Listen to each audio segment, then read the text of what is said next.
All right, Juan, welcome back. So we're going to go ahead and continue and finish off our Friday with the last goal.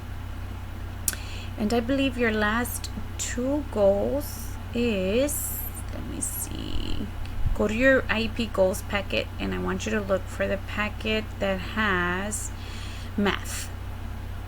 So I want you to work on this worksheet right here.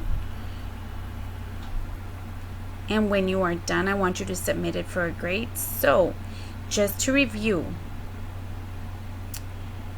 right here, you have your ones place, which is where your 5 and your 7 is at.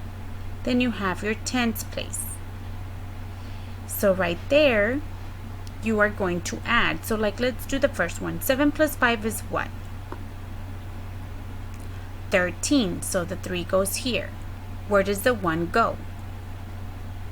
Yes, you move it over to the tens place. So the 1 is up here now. So you have the 3 and a 1.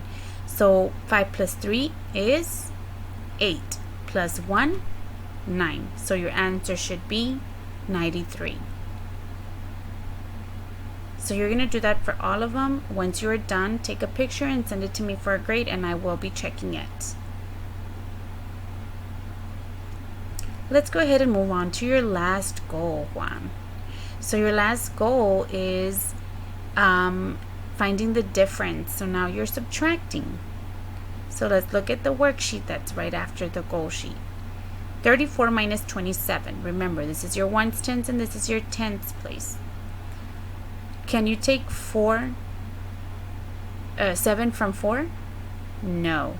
So you're going to have to borrow. So you scratch, you take 1 from here, and you move it over here. So now you have 14, and this one turns into a 2.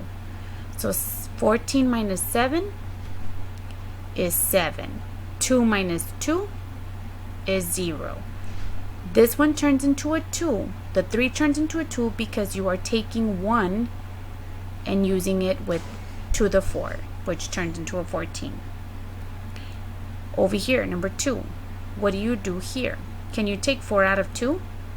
No, because you only have 2. So you have to take 1 from the 5.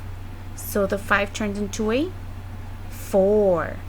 Now you have the 1 over here, which turns into a 12. So 12 minus 4, 8. This one turns into a 4, so 4 minus 1, 3. So your answer should be 38. And you're going to do this for all of them. So remember, if the number is smaller than the one at the bottom in the ones place, you're going to borrow from your neighbor. If you have any questions, please let me know. Good luck.